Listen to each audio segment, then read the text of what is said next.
In the Rotarian's weakest point, the mom of three finds her greatest strength. My babies. And they want and need to just see a secure future for them. I know I can't guarantee, but even if I die trying to, I will keep doing it until the much I can do, the much scratching of the surface to open up and pave way for inclusion and integration and equity. I will do it. I went to South Africa representing my country. You fund everything for yourself. So I'd asked for sponsorship, of course, everyone thinks like, it's just a beauty thing, you know, which is an attitude we need to change. It's not, it's more than just beauty. So, and it's open. So I went and I walked and I came back with 19 awards. I came back with the title Queen of Miss Africa Elite in 2020, Elite Face of Africa, and Miss Africa United Nations. So I'm like, oh my God. But you see, the thing about it, when God makes that way, that was the platform now I used. You know, I wrote to the First Lady then, Her Excellency Margaret Kenyatta. She responded. I was inviting her, yeah. I was reaching out to Beyond Zero to support me in my projects for Andy Speaks and the Ride for Autism. You get so many no's. Remember that knocking of doors? That's where now you're like, even if someone says no, we move to the next. Sometimes when I go and do an interview, I go back, my Facebook is full. Someone somewhere was giving up and they're like, I saw you, I have a special child, I've never come out, but you have inspired me to not give up. That for me will make me go to sleep that day. You know, because sometimes God puts you somewhere, not for you, but for someone else who needs you, He makes you go through an experience. Because you can imagine, if I had not been a caregiver, if I hadn't gone through all the things I went through, I would not know how to stand in the gap for the rest. I would not have enough empathy in that if someone says I can't afford food, I've been there. If someone says I can't find a school, I've been there. If someone says they cannot afford medication, I have been there. So as much as I could be blessed to where I am right now, I don't forget where I came from, because that's the journey that brought me to where I am today. And I wish I could do more. I wish that the ride that we do, I wish I could do 10 schools a year, you know, if I get the right support. Because right now I'm on doing 1 or 1.5, half that you do the autism class and not do the therapy center. Because you see, we are setting up therapy centers, and I want the education system to change in that by doing what we are doing, when we are bringing in that special unit that is well equipped with the right tools and set up correctly for that child's future opens up. That means that child will have therapy across the room. Me as a parent, I don't have to get off days 3 times a week to take my child to therapy, because after 1 month, I'll be kicked out of that job.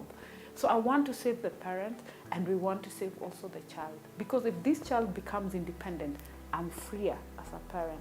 And that means they're able to do things on their own. That means they're able to learn. That means they can be integrated into the mainstream. So it's a whole combination of different aspects of social protection, education, and health. You cannot take away those 3. And that's what we stand for at Andy Speaks. We want policies to change, and we want synergy in all these 3 angles and ministries and, you know, all the people who are involved to look at it with the microscope, to give them what they need, not what we think. It's not about equality, it's about equity. Give me what I need to be able to take me to where you want me to be, right? So those are some of the programs. We had a medical where we were giving anticonvulsants to special needs families, but see, that's medical. Very many people shy away from it. So, and then you write to state they don't even understand what you're talking about. So we are hoping that a program will be able to, or someone will be able to come and help us to help parents also do that. And the other thing that we normally do is psychosocial support and medical camps, dental, eye checks, you know, general checks. Because sometimes you find your child could be unwell, you cannot afford to take your child to. So we would like to be able to do that. We also had a TV show called Neuro Digest, Now it is special needs hangout during COVID. We changed it to that, but it's on hold because my hands get full. I would love to continue, but we still do indirectly because every day there's a parent who will call and ask for support here. And I want to talk to, where do I go?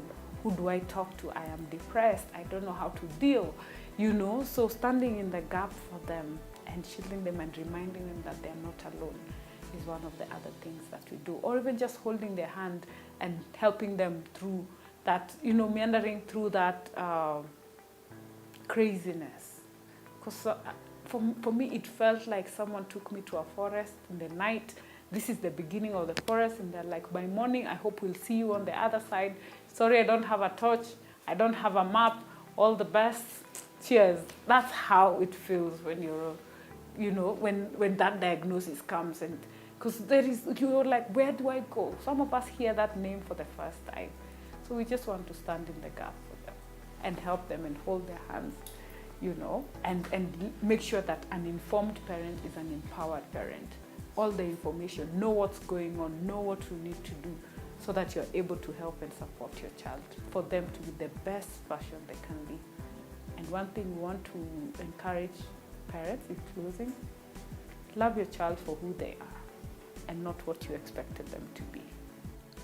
The walls and all around Sylvia's office, there are whispers of her success. I met Sylvia last year, around October, when I came to interview for a job at Andy. And I can say from the get-go, she has been like a mentor to me, considering I have not really been in the disability space ever. I have not dealt with anyone who has been in the disability spectrum. And yeah, I can say she is accommodating. First of all, she has shown me the ropes. She has been a teacher, because through her now I can at least be able to describe a few things about the disability space. She has shown me the path when it comes to dealing with persons with disabilities, especially those on the autism spectrum. I was nominated for disability. This is what the National Diversity and Inclusion Awards, where I was second in PWD inclusion. That's that one. I said I'm a Rotarian. In Rotary, I usually did. I give my all. So I've been very hands-full also, hands-on Rotary. So you see a lot of Rotary staff from the districts, that is Kenya, South Sudan, Ethiopia, and Eritrea. That's what comprises of our District 924. So you'll see a lot of awards from the leadership that side. I do mentorship and speaking. So this one was Sister Speaks. We were empowering and encouraging other women to arise. This is from our Ride Africa. In Rotary, there is this lapel pin here. There's something called Paul Harris Fellow, where we donate so that the money is invested and it comes back to helping community service. So I'm still looking forward to a big hand of the giving coming back to my organization. So that's what a Paul Harris Fellow is. I mentioned the Sunshine Rally. That is something very close to my heart about disability. This is service and dedication for the district conference. Some of this is in voluntary volunteer. You can do cash and time and also your skills. So I give a lot of my skills back. That is the communication and PR. So the past 3 years I've been appointed as the Assistant Rotary Public Image Coordinator, one of the youngest. Like I said, when God wants you to do something, you will. One of the qualifications is you have to have become a Rotary president, which I haven't become, but yet I was able to be appointed. So God does his ways. He gets you where he wants you. So that's my certificate of my course. Remember I mentioned I was a director consultant, guiding people in business, how to network and how to maximize their profits. This is all my one pageantry experience, the 19 awards that I got. And the main titles, they're spread out like all over. That's Miss Africa Trophy, that's my travel corner, Travel is what I use to reset. So I made a pact with God that, yeah, I do this for you and you make sure that I maintain my sanity. I take care of the people, your people, you take care of me. When it comes to schools, you find that currently we have schools that have a special unit, which is just a room with all types of disabled kids put together, which is not the best for a child to grow and become a resourceful citizen for us as a country. We come, we build, we get space, we set it up, we set up the therapy centers, and we put the equipment, we help the classrooms to revamp them with their rundown, clean up the desks, like let it be habitable, you know, and then we give the kids now their learning materials, yeah? But then now you see, we need the Ministry of Health to come in and give us the therapists to actually give therapy. I would like to encourage the state to take it up. Let therapy be like PE. Other kids have PE. Why can we not have it as part of their lessons? Monday we are having occupational therapy and Tuesday we have speech therapy. And that is what is right by that child. If you really want to help and support that child, that is the best way to do it. The future is not something we create, and the Miss Africa elite is diligently building up a wonderful world for the needy and everyone. I'm in a new phase right now. What I did back in 2015, I wrote down every childhood dream I had, and I have actually fulfilled. God has actually, when they tell you write your goals and dreams and it will be halfway to getting them done, it's very possible, because now I was looking at it and I'm like, I've done everything. So I'm working on a project. I will not say what it is, but of course it's supposed to be changing the space for special needs persons. And that's all I'm dedicating my life to that. And everything that I do is to make the life of special needs parents and children better. So I'm working on something, and I hope that when we put it out there, we'll be able to get the support that we need just to revolutionize this space and change the narrative. So that's the future. I'm hoping to set there, but ultimately I would love to see that we have safe spaces also, that justice system also can be able to accommodate those children who cannot stand and say, this person did this to me, because special needs kids and young adults and non-verbal ones are used as scapegoats for perpetrators of evil. And we've seen a lot of injustices. So if I was to paint a picture, our special needs kids don't have to look for a special world. I want the world to be special enough for them to be able to exist in it. For me, I set a goal, I achieve it. What I tell myself, for every goal set becomes the floor once you reach the ceiling. Just knowing that I've touched someone else's life, I think that's what gives me the greatest gratification. Or someone messages, there are people who message, I'm like, okay, it's more of pressure when someone says, oh, you're my role model. I'm like, Jesus Christ, how many people are looking up to me? I have to walk on eggshells, you know? But it's good to know that someone looks up to you, because it keeps you in check. You cannot fumble.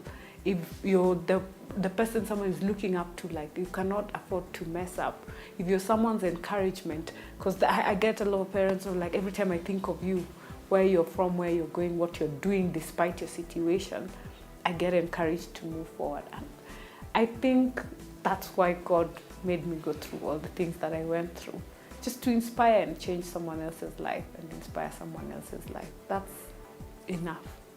More than enough. I'll sleep very well. And I think that's why, even if I was tired, then the next day I wake up and I'm fine, because I know I've played my part.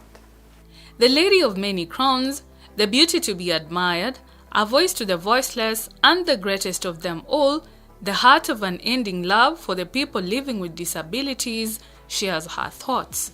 Don't give up on yourself. That dream that you have, hold on to it. You might have to pack it for now, because the situation and the circumstances don't allow for it. But don't forget about it. When circumstances change, go back for it, because it can come true only if you don't let go, only if you want it so bad And don't let your circumstances define who you are. Because sometimes you will be in situations where you have to make tough decisions, which can alter the course of your life forever. So think twice. Values, principles, stick by them no matter what. For my fellow caregivers, it's not easy, that I know, that I can stand in a pulpit and say 20,000 times. But even as you raise your child, don't forget yourself. You are the human being. You are an individual who has the responsibility of taking care of this life. But if you lose yourself, you lose them. So also remember yourself and self-care. Talk to someone. Our lines are always open. Our social media pages, Andy Speaks 4 on Twitter, and even on Facebook. Join the community and have that conversation. Ask, don't be shy. Come out and let people support you. Because remember, like I said earlier, there's no special world that your child will be in. It's the same world. Make sure everyone around them understands them and loves them for who they are. Because that's the only way you'll be able to get the support. I know we all dream and wish that our kids could be typical like everyone else, but embrace who your child is. Don't see their inability. And like I usually like saying, see the able and not the label. One lesson, and I saw to myself, I depend on me. I have to do everything. If I'm getting into something, I question myself, my why, and if I can do it. And do it 100%. If I cannot, let it stay. So even when anyone comes to approach me to work with them or something, that's one thing. If I say no, it's from the bottom of my heart. If I say yes, I will give you half of me. When I say no, you force me, I'll not give you the whole of me. And that's not being me.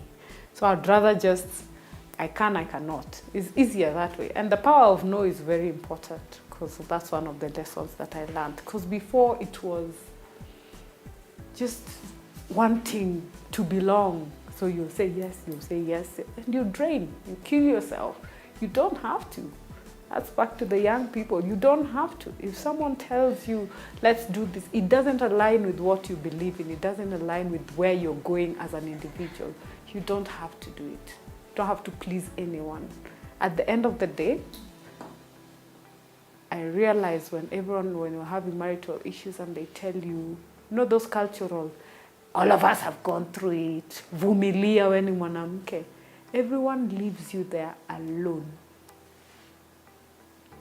You're the only one who's in that marriage, in that relationship, in that situation. What's there for you? Is it building you or breaking you? I'd rather you're alive and suffer than dead trying to please everyone else. And also thank you for at least highlighting stories of watu wa chini ya maji, that we do things, we want to see change, and we opt to take it upon ourselves to be the change that we want to see.